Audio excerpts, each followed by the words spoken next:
Здравейте, аз съм Нико Рока от zaplataonline.com. Сега ще видим как да качим една снимка в статия на нашия сайт. Статия, която приготвя сега, е тази един месец на село без маркет. И снимката, която искам да качвам, е тази. Тази е направена с моят фотоапарат. И ако искаме да качим снимките от нашия фотоапарат, са определени големи. Ако качим толкова голяма снимка, сайта много бавно ще се заради. Затова трябва да намалим снимката. Аз каквото правя, отварям снимка с PineBrush, отиваме на View,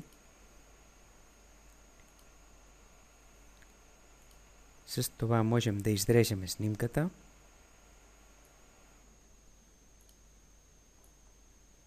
Добре. Снимката, която качим е тази. Отиваме на This, Pixels. Моят темплейт ми позволява широчина само 600. Натискаме OK. И тази е снимката, която ще качвам в влог. Следващия степ е да натискаме Save. И снимката ни е много по-малка.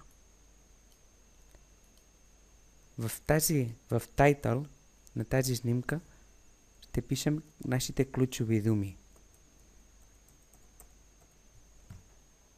И следващата степ е да я намалим още повече.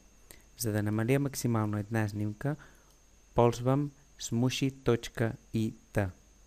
Отивам на Upload, търся снимката, качвам тази снимка и натискам Smush.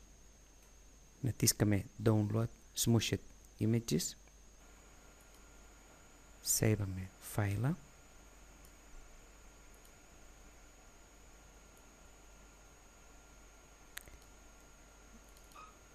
И тук си имаме снимката. И сега е време да я качваме в сайта. Натискаме тук. И сега ще качим нашата снимка. Натискаме тук. Търсим снимката. Тази е. Отвориме я. И чакаме да се качва в сайта. След докато се е качила, променим тези неща. Това е текста, който съм писал. И натискам това копче. Записвам както чернова и отивам на преглед. Сега вече снимката се появява в тази страна. Ако искам да оптимизирам тази снимка, писах един пост, който давам пълна информация.